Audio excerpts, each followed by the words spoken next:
Hoje já iniciamos o nosso programa aqui falando um pouquinho aí de uma data muito especial, que é o Dia do Médico. Ontem nós tivemos, então, dia 18 de outubro, o dia para se lembrar um pouco aí desses especialistas, desses profissionais aí que se colocam sempre para atender, sempre para cuidar das pessoas através da sua saúde, que são os médicos. Então, primeiro aqui já fica um abraço da TVI a todos os médicos e vamos conversar aqui com o Dr. Hernani Macedo, médico aqui da nossa cidade. Dr. Hernani, boa tarde, seja muito bem-vindo ao Telescópio, tudo bem?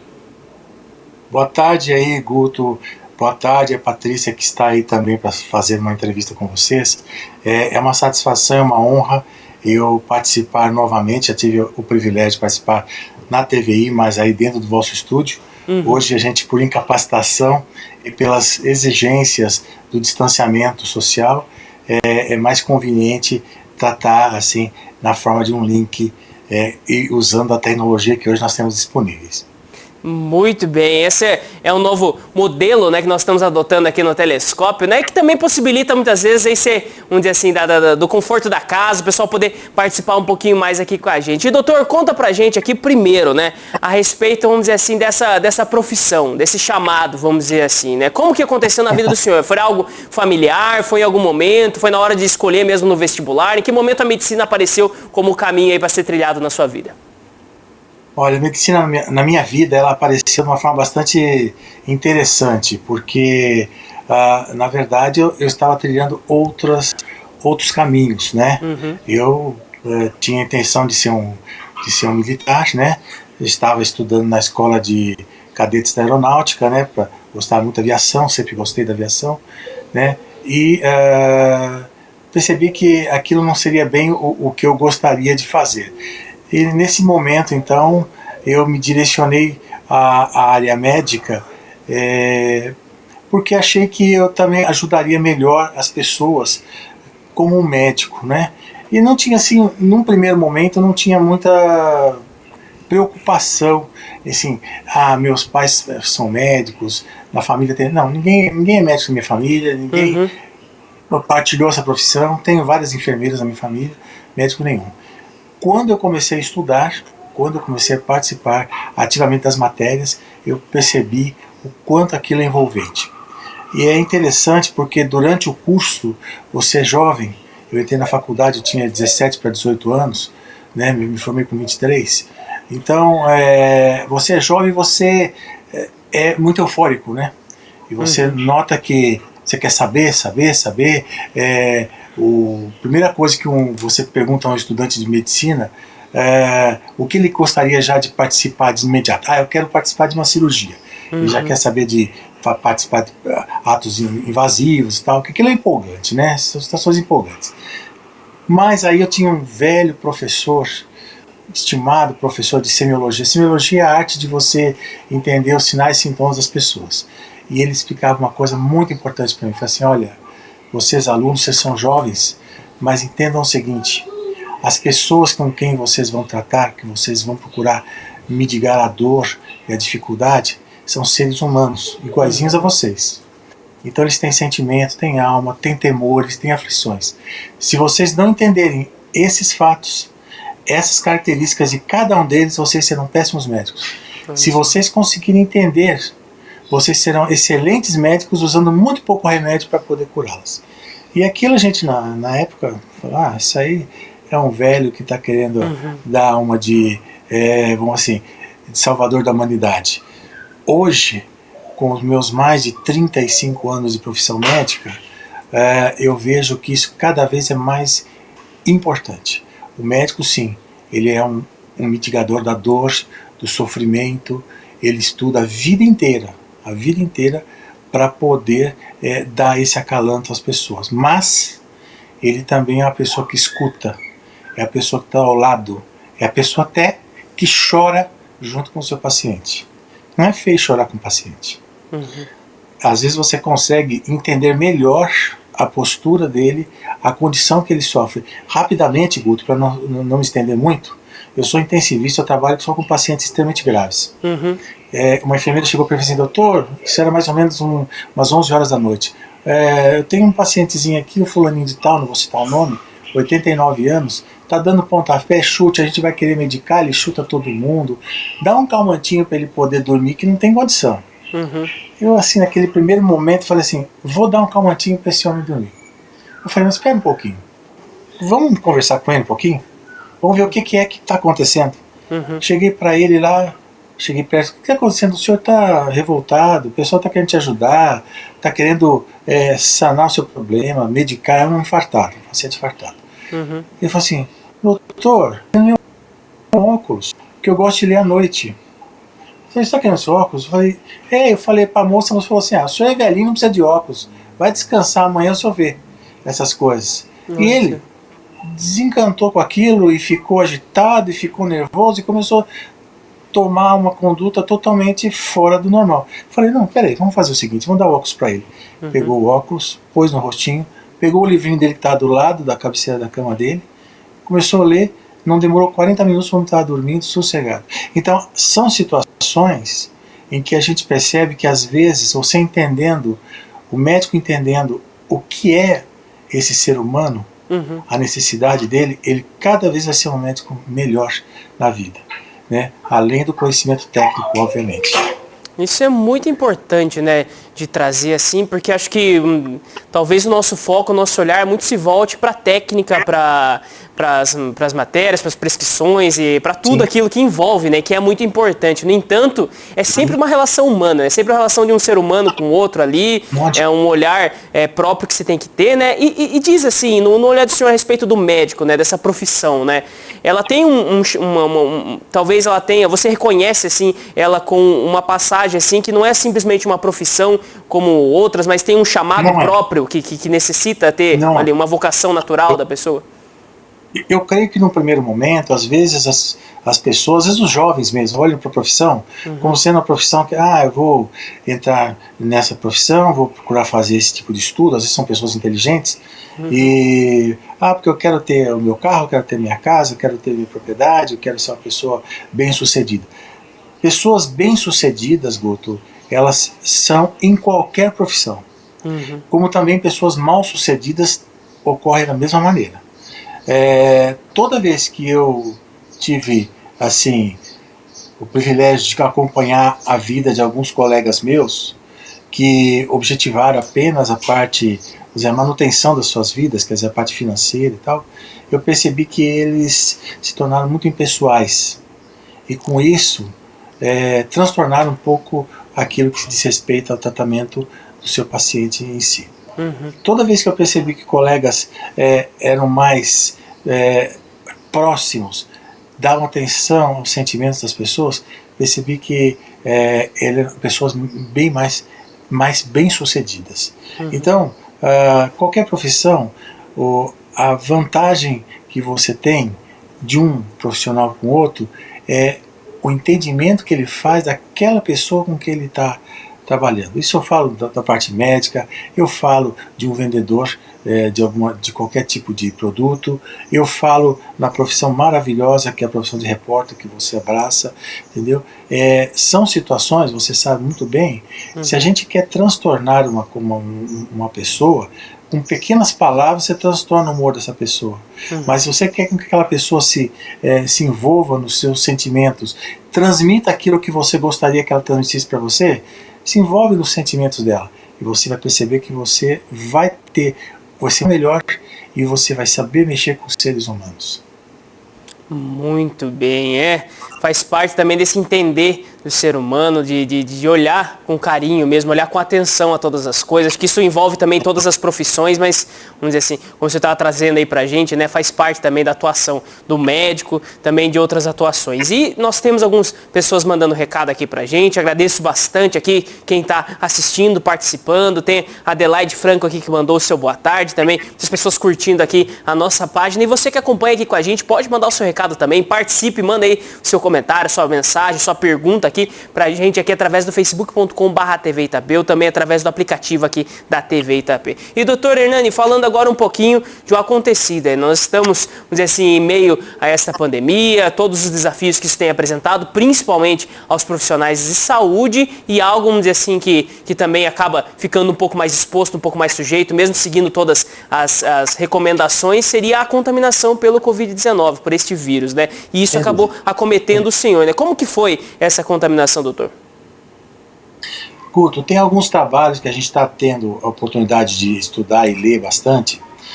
Você vê que todo esse problema ele se iniciou no começo desse ano, fevereiro, março, enfim, os primeiros casos, até citaram, vamos dizer assim, o caso inicial com um paciente que veio da Itália, aquela coisa toda. Bom, enfim, quando se percebeu esse tipo de doença e a condição com que ela poderia atingir as pessoas, os profissionais tomaram todas as providências necessárias.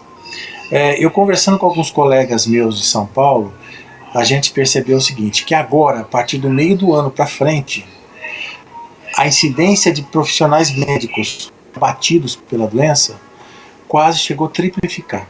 Nossa. Isso porque o médico ele vem seguindo esses pacientes com todo o rigor necessário, a gente chama os EPIs, né? Que a gente cita que são todos os cuidados próprios e as vestimentas necessárias para que ele possa se proteger da doença. A partir daí houve um relaxamento pequeno, mas gradual, e isso gerou, logicamente, a manifestação mais importante, né, dentro do profissional médico.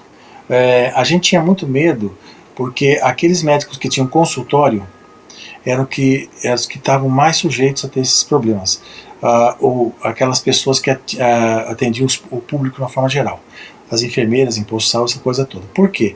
Porque você não sabia quem estava doente na tua frente e quem não estava doente na sua frente. Já que a doença ela propicia pacientes sem manifestação clínica, pacientes com manifestações clínicas muito leves, e os casos, que infelizmente foram dos meus, pacientes graves. O grave é grave, acabou. Ele chega ruim, ele chega dispineico, ele vai para uma UTI, ele vai entubar, ele vai ficar num tubo aí uma semana ou mais dias até, e sai de lá com uma série de sequelas, como aconteceu comigo, graças a Deus, me recuperando. Mas os pacientes ou aquelas pessoas que são assintomáticas, você não sabe, ele está pertinho de você, você não sabe. Nós fizemos um levantamento dentro do hospital, percebemos que 22% do grupo de enfermagem, que é o que mais tem contato praticamente, já tinham Covid e estavam assintomáticos. Nossa. Então, se eles já tiveram Covid, obviamente que infelizmente passaram para outros, mas não sabiam, porque não tinham absolutamente sintoma nenhum. O hospital tem dado, então, uma abrangência muito grande, né, com essa roupagem de proteção individual, né, no sentido de que todos agora têm que ter um cuidado específico. Não aqueles exatamente que trabalham ou num pronto-socorro respiratório, né, como a gente divide normalmente os pronto-socorros aqui, né, nós já tivemos casos, por exemplo, de infartado com Covid. Quer dizer, o camarada teve Covid, infartou e estava sendo tratado do infarto e não estava sendo tratado do Covid. É interessante esse aspecto.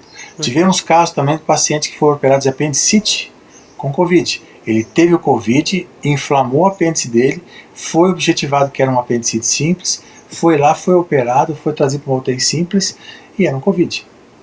Com certeza ele transmitiu também. Então o Covid tem essa particularidade terrível. E eu fui acometido por essa doença. Se você me perguntar onde foi que você pegou isso, eu vou falar assim, Guto, sinceramente não sei. Cuidados com EPIs, os elementos de proteção individual nós tivemos, cuidado no manuseio dos pacientes, cuidado nas intubações. Daqui a pouco eu me vi com um quadro de dor no corpo, uma dor muito forte, uma falta de ar pequena, leve, né? E recorri a um hospital, pedi que fosse feito um exame, no hospital que eu trabalhava, fizeram o exame e já constava eu como sendo uma pessoa positiva. Fiz uma tomografia, meu pulmão já estava com uma ocupação de 50% de área de Covid. Nossa. Fui internado, fiquei 2 dias na enfermaria, e foi até engraçado porque eu na enfermaria não estava dispineico assim, estava relativamente estável, Eu falei, nossa, eu vou passar aqui mais uns 2, 3 dias, vamos passar num hotel, né? Só que não durou 2 horas esse negócio. Eu entrei no banheiro, fui tomar um banho, aquela fumacinha do banheiro me causou uma falta de ar tão violenta, que eu tive que sair caminhando de 4 do banheiro, me arrastando até a cama e acionando o botão de emergência para chamar a enfermeira para me ajudar. Aí a partir daí as coisas só foram ruins. Eu fui transferido para a UTI, da UTI fui entubado 1 dia e meio depois, fiquei 7 dias no tubo, saí desse tubo, fiquei mais 1 semana na UTI. Graças a Deus, eu privilegio uma intervenção divina, graças às orações de muitas pessoas que estavam aí nos vários locais de Itapetininga. Eu não sabia quantas pessoas olharam para mim com esse olhar espiritual. E, obviamente, aos colegas que tomaram as condutas necessárias e corretas. Eu estou aqui numa recuperação lenta, gradual, entrei numa falência renal, graças a Deus meu rim está voltando ao normal, não sou mais um jovenzinho, então algumas coisas acontecem aí fora do esperado, né? Mas nós estamos nos recuperando. E, obviamente, querendo sempre privilegiar o cuidado que eu tive com respeito às enfermeiras. As enfermeiras foram sensacionais, enfermeiras técnicas, fono, físio, essa coisa. A gente fala do médico, o médico é muito importante, ele prescreve, ele avalia a condição, mas aquele que encontra você cansado, abatido, com dificuldades até para se expressar, nervoso. Eu sou médico, eu tenho 35 anos de profissão médica, me senti inseguro. Quero dizer para você que em algumas ocasiões eu achei que eu não ia recuperar. Então eu já estava, vamos dizer assim, emocionalmente preparando para o meu adeus a esse mundo. Olha, mas não foi isso que Deus quis de mim. É difícil. E outros, que nem minha esposa, que teve apenas uma tossezinha e uma dorzinha de garganta, e meu menino que se não teve nada, os 2 Covid positivo, sararam, acabou, sem problema nenhum. É uma doença muito traiçoeira em função disso. Olha só, doutor, acho que é um relato aqui que chama muita atenção, né? Por mais, como o senhor citou, né? Foi algo assim que a partir do momento que manifesta sintomas, ele pode já estar num estado, vamos dizer assim, já bastante elevado. O senhor citou aqui 50% já, né, de comprometimento dos pulmões, tudo. Então, é uma doença que necessita de cuidados. Assim como pode acontecer de não ter sintoma nenhum, passar por ele quase sem perceber, né? Se não fizer o teste nem percebe, ao mesmo tempo pode se tornar mesmo um caso mais grave. Nós temos alguns recados aqui para o senhor, do pessoal que está mandando através do facebook.com/TV Itapi. O Eduardo Pires, ele colocou aqui: doutor, humanização faz toda a diferença, mandando os parabéns. Também a Nayara Teodora, ela colocou aqui: parabéns, doutor, por tanto carinho e dedicação a essa linda profissão. A Adelaide Franco mandou: parabéns, doutor, por conduzir sua profissão como uma missão.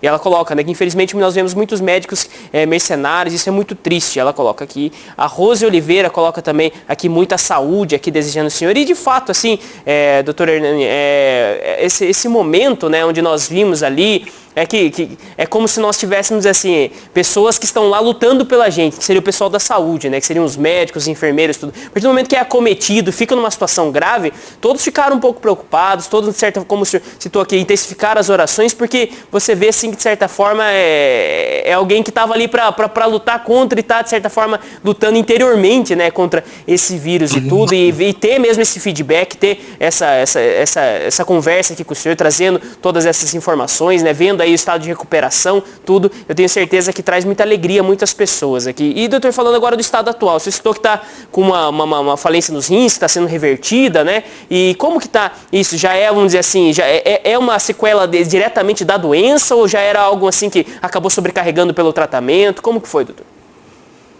Olha, Guto, tudo é um conjunto dos dois, tá?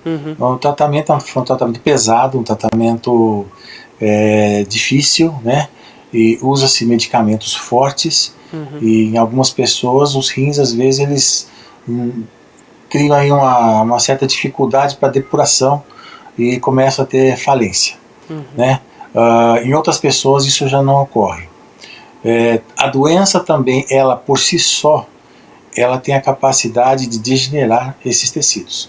Então você tem um rim aí que, vamos dizer assim, ele perde a capacidade de filtração e passa a funcionar de forma com uma certa interrupção. E aí nós precisamos dialisar. Graças a Deus, eu já tenho mais de 20 dias sem diálise. As escórias são os elementos ruins do corpo que são eliminados. Eles já estão no meu size menor. Isso significa que o rim já está eliminando de forma satisfatória essas escórias. Eu me sinto aí muito bem, para falar a verdade. Tenho assim muito a agradecer às pessoas que se envolveram flagrosamente nesse meu trabalho. Tem a própria prefeita que se condoeu da minha doença e colocou no Face dela que a minha recuperação fosse mais rápida possível. Nessa mesma ocasião também, eu Tássia que se envolveu no problema também. Vamos dizer assim, fizemos companhia na UTI. Ela, graças a Deus, tem uma recuperação mais rápida que eu, né? E hoje nós temos a doutora Jaqueline que está passando uma situação bastante delicada ainda nesses cuidados. Vários outros médicos, nesses últimos 2 meses, como falei para você, que foi a agressão mais violenta ao pessoal da saúde, sido abatidos pela doença. Alguns com uma manifestação pequena, manifestações mais graves. Aí a gente poderia até pensar, as pessoas mais idosas são mais vulneráveis. A doença ela não expõe para a gente esse tipo de proposta. Eu tenho uma paciente de 98 anos que ela teve Covid, ela teve tosse 2 dias, ela está sendo dado alta para ela, normalzinha, para casa, feliz, sorridente. Eu tenho um colega médico em São Paulo com 34 anos que infelizmente não suportou a agressão da doença. Então a gente percebe que são fatores que ainda a medicina não conseguiu avaliar com muita clareza sobre o coronavírus, um vírus, vamos falar assim, português claro, um vírus ridículo. Ele usa um fragmento de RNA no seu interior. A vontade dele é só se reproduzir.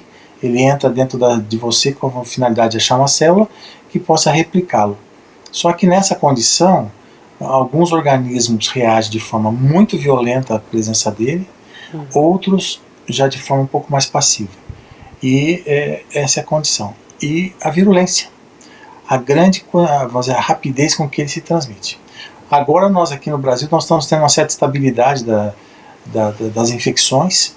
A gente percebeu que não está existindo tanto já por desenvolver um processo imunológico que a gente pode até classificar de rebanho, ou imunidade de rebanho, mas isso não dá para falar ainda, porque só com acometimento de mais de 70%. Mas a gente percebe que houve uma calmaria. Só o meu medo, Augusto, Guto, é que é o seguinte, todo vírus, H1N1, vírus da gripe, todos esses vírus simples, né, que a gente tem tido contato, eles são entidades mutáveis, eles mudam. Quando eles percebem que algum tipo de tratamento está sendo muito agressivo para eles conseguem fazer se proteger para que eles não sejam disseminados. Tanto é que o vírus da gripe, nas vacinas das pessoas idosas, já foi mudada a condição vacinal várias vezes por mudança das características virais. Então, nós estamos ainda numa primeira fase desse vírus corona. Quando talvez a gente consiga abranger, possa haver uma mudança viral nesse sentido. É um vírus que nunca se imaginaria que ele poderia tomar conta do ser humano, já que ele é um vírus silvestre. O problema dele é ficar entre os animais, e ainda com sintomas muito leves. Mas ele passou a ser, vamos falar assim, entre aspas, uma zoonose, né? Doenças de animais que passaram para seres humanos, como a raiva é uma delas, né? Então ele passa a ser uma doença viral, né? Que abrangeu aí a humanidade de uma forma muito global. E é tão violenta essa condição dele que ele não obedece a relações de clima. Porque no inverno ele pode ser mais manifesto, na Europa agora vai entrar o inverno, pode ser que tenha mais... Não, Você tem lá no esqui, lá no, na Antártica, você tem no Polo Norte o esquimó que tem esse negócio, na zona equatorial tem esse problema viral, lá na África, nas várias condições que o continente tem, você tem a mesma condição desse vírus. Ele é um vírus, uma pandemia. Então, essa característica dele de não obedecer muito bem às condições climáticas, obviamente que o frio é mais propício, mas por causa, não do vírus, mas por causa das aglomerações humanas, né? Locais mais fechados, né? Sim, ambientes fechados, tentativa de manter um calor, tentativa de se ficarem mais próximos, essa coisa toda. Mas o vírus ele é extremamente atípico, e essa é a grande verdade. Temos muito que estudar sobre ele. Eu acredito que, como H1N1 e outros vírus mais, a gente conseguiu alguma efetividade depois de 3 a 5 anos. Eu não quero dizer que isso vai ser da mesma forma, porque hoje nós temos uma tecnologia mais avançada e temos aí já experimentos vacinais. Mas a gente vai ter que ter ainda muito cuidado com os efeitos colaterais das vacinas. A vacina ela tem características de atenuação, mas ela também tem os efeitos colaterais delas, né? Tanto a vacina inglesa quanto a vacina russa tem características diferentes. Uma usa vírus atenuado, outra usa fragmentos do RNA do vírus apenas para estimular, vamos falar assim, a observação do corpo sobre aquele tipo de elemento. Enfim, qualquer dessas vacinas elas vão ter que ser bem avaliadas para que elas não causem outras doenças sem ser propriamente proteger a pessoa do vírus. Muito bem, doutor. Eu gostaria de agradecer muito a sua participação aqui com a gente. Acho que é uma alegria muito grande. Isso se reverte também aqui nos nossos comentários, né? Bastante gente mandando aqui. A Clotilde Belotto mandou aqui que, graças a Deus, o doutor Hernani venceu o corona. A Mari Ferrari mandou algumas palmas aqui. Também o pessoal participando aqui com a gente. A Aline Barbosa Castanho colocou parabéns, Hernani, pela ótima entrevista. A Medmar colocou Hernani Guerreiro. A Júlia Tonarelli Recel aqui colocou, olha meu tio, orgulho da família, ela mandou aqui. Também mais pessoas mandando aqui, marcando o pessoal. A Ângela Recel mandando aqui também, marcando muita gente para assistir aqui com a gente. E só podemos agradecer pela participação, por essa mensagem. Também fica aqui os parabéns pelo Dia do Médico, pelo Dia dessa missão, que através do Senhor aí todos os médicos aqui de Itapetininga e também de todo o mundo possam, de certa forma, sentir um pouco dessa homenagem, desse carinho aqui das pessoas que estão acompanhando aqui com a gente. Doutor, se tiver alguma mensagem final, algum comentário, pode fazer que fique aberta a câmera do telescópio. Bom, muito obrigado, Guto. A coisa só que eu queria colocar assim, basicamente, você sabe que quando a gente passa por uma situação dessa, a cabeça da gente muda um pouco, muda não, bastante. O que eu quero deixar bem assim, bem específico, é o seguinte: eu daria mais essa orientação aos meus colegas médicos, né? 18 de outubro é considerado Dia do Médico, Dia de São Lucas, né? Que foi um médico, escritor bíblico, evangelista, né? Até tem um histórico bastante interessante sobre Lucas, que na verdade ele teve, quando criança, um óbito de um ente querido, ele se revoltou contra Deus. E nessa revolta contra Deus ele resolveu ser médico, porque ele falou assim, já que Deus não pode resolver esses problemas da minha família, eu vou resolver. Só que ele percebeu o seguinte, que no estudo da medicina, ele estudou em Antioquia, lógico que a medicina naquele tempo era baseada em situações bastante simples, infecções pelo ar, os chamados miasmas e tal. Ele percebeu que existiam os milagres, que as pessoas eram pessoas que eram individuais, não eram manadas de animais, que você dava um remedinho para todo mundo e servia para todo mundo. Ele percebeu que ele precisava se interagir, ele percebeu a importância que a medicina tem em ter o seu cliente, ou eu não gosto muito dessa palavra aí, mas eu gosto mais do paciente, aquele que se resume a dar ao corpo a que você conduza ele para a saúde. Ninguém deita numa cama de hospital, estica o bracinho para tomar uma injeção dando risada, isso não existe, né? Mas existe a confiança que ele tem naquele profissional que soube entender a doença, soube entender a aflição e está sabendo conduzir a condição dele como doente. Então eu falo assim, aos meus colegas médicos, maior respeito aos seus pacientes. Aos pacientes, aqueles que necessitam de médicos, né, procurem também entender que o médico é um ser humano, que ele tem dias bons e dias ruins. Ah, mas o médico não pode errar. Eu concordo. O erro do médico normalmente é um erro grave. O mais simples que seja. Mas, se essas pessoas puderem conviver com os profissionais, na tentativa de fazer com que eles se sintam também à vontade. É difícil, às vezes, um paciente chega no consultório e agride violentamente o médico antes de começar a consulta. Já aconteceu várias vezes. Por quê? Porque ele está nervoso, porque em casa brigou com não sei quem e tal. Então, procurar entender. Ambos precisam de paz, ambos precisam se compreender. Essa é o grande merecimento da profissão. E eu acredito também que o maior merecimento é a gente, como diz a Bíblia, né? Se respeitar uns aos outros, saber entender a dor do seu semelhante e amar a Deus sobre todas as coisas. Eu acredito que isso é uma coisa que deve ser bem focada.